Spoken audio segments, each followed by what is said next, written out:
Hello friends, ಎಲ್ಲರಿಗೂ ನಮಸ್ಕಾರ. ಶ್ರೀಕೃಷ್ಣ ಕ್ರಿಯೇಷನ್ಸ್ಗೆ ನಿಮ್ಮೆಲ್ಲರಿಗೂ ಸ್ವಾಗತ. ಇವತ್ತಿನ ಈ ವಿಡಿಯೋದಲ್ಲಿ ಈ ತಿಂಗಳು ಬಂದಿರುವಂಥ ಸಂಕಷ್ಟಹರ ಚತುರ್ಥಿ, ಅದರಲ್ಲೂ ವಿಶೇಷ ಅಂದರೆ ಈ ವರ್ಷ ಮೊದಲನೇ ತಿಂಗಳೇ ಅಂಗಾರಕ ಸಂಕಷ್ಟಹರ ಚತುರ್ಥಿ ಬಂದಿದೆ.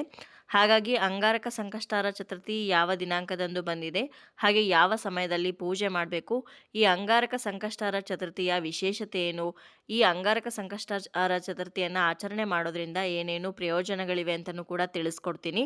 ಹಾಗಾದರೆ ಇನ್ಯಾಕೆ ತಡ, ಬನ್ನಿ ವಿಡಿಯೋನ ಶುರು ಮಾಡೋಣ. ನಮ್ಮೆಲ್ಲರಿಗೂ ಗೊತ್ತಿರೋ ಹಾಗೆ ಪ್ರತಿ ತಿಂಗಳು ಕೂಡ ಒಂದೊಂದು ಸಂಕಷ್ಟಹರ ಚತುರ್ಥಿ ಬರುತ್ತೆ. ಅದರಲ್ಲಿ ವಿಶೇಷ ಅಂದರೆ ಮಂಗಳವಾರದ ದಿವಸ ಬರುವಂಥ ಸಂಕಷ್ಟಹರ ಚತುರ್ಥಿ. ಯಾಕಂದರೆ ಮಂಗಳವಾರದ ದಿವಸ ಬರುವಂಥ ಸಂಕಷ್ಟಹರ ಚತುರ್ಥಿಯನ್ನು ನಾವು ಅಂಗಾರಕ ಸಂಕಷ್ಟಹರ ಚತುರ್ಥಿ ಅಂತ ಕರಿತೀವಿ. ನೀವು ಪ್ರತಿ ತಿಂಗಳು ಬರುವಂಥ ಸಂಕಷ್ಟಿ ಪೂಜೆ ಮಾಡದೇ ಇದ್ದರೂ ಕೂಡ ಈ ಅಂಗಾರಕ ಸಂಕಷ್ಟಹರ ಚತುರ್ಥಿಯನ್ನು ಆಚರಣೆ ಮಾಡಿದ್ರೆ ವರ್ಷ ಇಡೀ ಮಾಡಿದಂತಹ ಸಂಕಷ್ಟಹರ ಚತುರ್ಥಿಯ ಫಲವನ್ನು ನೀವು ಪಡಿಬೋದು. ಅಷ್ಟೇ ಅಲ್ಲ, 21 ಸಂಕಷ್ಟಹರ ಚತುರ್ಥಿಗಳು ಆಚರಣೆ ಮಾಡಿದಂತಹ ಫಲವನ್ನು ಪಡಿಬೋದು ಅಂತ ಹೇಳ್ತಾರೆ. ಹಾಗಾಗಿನೇ ಈ ಅಂಗಾರಕ ಸಂಕಷ್ಟಹರ ಚತುರ್ಥಿಗೆ ಹೆಚ್ಚಿನ ಪ್ರಾಶಸ್ತ್ಯ ಇದೆ.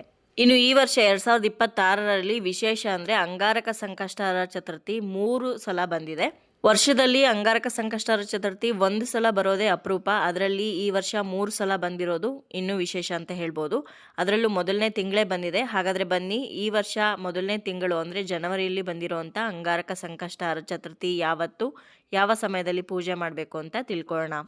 ಈ ವರ್ಷ ಅಂದರೆ 2026ನೇ ಇಸ್ವಿಯಲ್ಲಿ ಜನವರಿ ತಿಂಗಳಿನಲ್ಲಿ ಬಂದಿರುವಂಥ ಅಂಗಾರಕ ಸಂಕಷ್ಟಹರ ಚತುರ್ಥಿ ಜನವರಿ 6ನೇ ತಾರೀಕು ಮಂಗಳವಾರದ ದಿವಸ ಬಂದಿದೆ. ಇವಾಗ ಚತುರ್ಥಿ ತಿಥಿ ಯಾವಾಗ ಆರಂಭವಾಗಿ ಯಾವಾಗ ಅಂತ್ಯಗೊಳ್ಳುತ್ತೆ ಅಂತ ತಿಳ್ಕೊಳ್ಳೋಣ.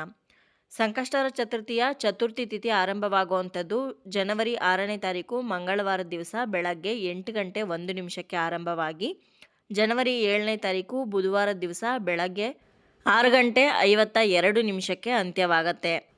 ಸಂಕಷ್ಟಹರ ಚತುರ್ಥಿನ ಯಾವಾಗಲೂ ನಾವು ಚಂದ್ರ ಉದಯ ಆಗುವಂಥ ತಿಥಿ ಯಾವ ಸಮಯದಲ್ಲಿ ಬಂದಿರುತ್ತೋ ಅದನ್ನು ನೋಡಿಕೊಂಡು ಆಚರಣೆ ಮಾಡಬೇಕಾಗತ್ತೆ. ಹಾಗಾಗಿ ಜನವರಿ 6ನೇ ತಾರೀಕು ಮಂಗಳವಾರದ ದಿವಸನೇ ಈ ಸಂಕಷ್ಟಹರ ಚತುರ್ಥಿಯನ್ನು ಆಚರಣೆ ಮಾಡಬೇಕಾಗಿದೆ. ಮಂಗಳವಾರದ ದಿವಸ ಬಂದಿರೋದ್ರಿಂದ ವಿಶೇಷವಾಗಿ ಅಂಗಾರಕ ಸಂಕಷ್ಟಹರ ಚತುರ್ಥಿಯನ್ನು ಆಚರಣೆ ಮಾಡಬೇಕು. ಇನ್ನು ಚಂದ್ರೋದಯ ಯಾವ ಸಮಯದಲ್ಲಿ ಆಗುತ್ತೆ ಅಂತ ಕೇಳೋದಾದರೆ ಜನವರಿ 6ನೇ ತಾರೀಕು ಮಂಗಳವಾರದ ದಿವಸ ರಾತ್ರಿ 9 ಗಂಟೆ 10 ನಿಮಿಷಕ್ಕೆ ಚಂದ್ರೋದಯ ಆಗತ್ತೆ ಅಂತ ತಿಳಿಸಿದ್ದಾರೆ. ಆ ಸಮಯದ ಹಿಂದೂ ಮುಂದೆ ಒಂದು ಅರ್ಧ ಗಂಟೆ ಮುಂಚೆ ಅಥವಾ ಅರ್ಧ ಗಂಟೆ ಆದ ನಂತರ ನೀವು ಸ್ವಲ್ಪ ಎತ್ತರದ ಪ್ರದೇಶಕ್ಕೆ ಹೋಗಿ ಚಂದ್ರನನ್ನು ದರ್ಶನ ಮಾಡಿ ಚಂದ್ರನಿಗೆ ಅರ್ಘ್ಯವನ್ನು ಕೊಟ್ಟು ಅನಂತರ ನಿಮ್ಮ ಉಪವಾಸವನ್ನು ನೀವು ಅಂತ್ಯಗೊಳಿಸ್ಬೋದು.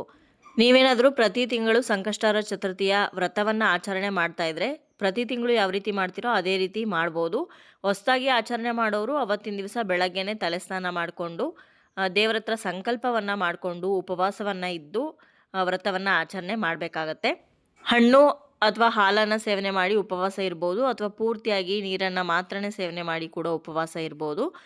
ರಾತ್ರಿ ನೀವು ಚಂದ್ರನನ್ನು ದರ್ಶನ ಮಾಡಿ ಅನಂತರನೇ ನಿಮ್ಮ ಉಪವಾಸವನ್ನು ಅಂತ್ಯಗೊಳಿಸಬೇಕಾಗತ್ತೆ. ಇನ್ನು ಸರಳವಾಗಿ ಗಣಪತಿಗೆ 21 ಗರಿಕೆಗಳನ್ನು ಅರ್ಪಿಸಿ ಪೂಜೆಯನ್ನು ಕೂಡ ಮಾಡಬೇಕಾಗತ್ತೆ. ಸುಮಾರು ವಿಡಿಯೋಗಳಲ್ಲಿ ನಾನು ಅಂಗಾರಕ ಸಂಕಷ್ಟಹರ ಚತುರ್ಥಿಯ ಪೂಜೆ ಇರ್ಬೋದು ಅಥವಾ ಪ್ರತಿ ತಿಂಗಳು ಬರುವಂಥ ಸಂಕಷ್ಟಹರ ಚತುರ್ಥಿಯ ಪೂಜೆ ಆಗಿರ್ಬೋದು ತಿಳಿಸ್ಕೊಟ್ಟಿದ್ದೀನಿ. ಆ ವಿಡಿಯೋನ ನೋಡಿ ಪೂಜೆ ಯಾವ ರೀತಿ ಮಾಡ್ಬೋದು ಅಂತ ತಿಳ್ಕೊಬೋದು.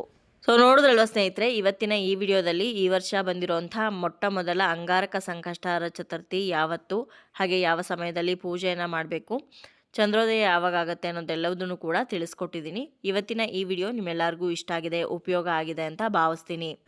ವಿಡಿಯೋ ಇಷ್ಟ ಆಗಿದ್ರೆ ಲೈಕ್ ಮಾಡಿ, ಹಾಗೆ ಬೇರೆಯವ್ರಿಗೂ ಕೂಡ ಈ ವಿಡಿಯೋನ ಶೇರ್ ಮಾಡಿ. ನಿಮ್ಮ ಅನಿಸಿಕೆ ಅಭಿಪ್ರಾಯವನ್ನು ಖಂಡಿತವಾಗ್ಲೂ ಕಮೆಂಟ್ ಮುಖಾಂತರ ಬರೆದು ತಿಳಿಸಿ. ಮತ್ತೊಂದು ಉಪಯುಕ್ತ ಪೂಜಾ ಮಾಹಿತಿಯೊಂದಿಗೆ ನಿಮ್ಮನ್ನ ಮತ್ತೆ ಭೇಟಿ ಆಗ್ತೀನಿ. ಅಲ್ಲಿಯವರೆಗೂ ಧನ್ಯವಾದಗಳು. ಲೋಕ ಸಮಸ್ತ ಸುಖಿನೋ ಭವಂತು.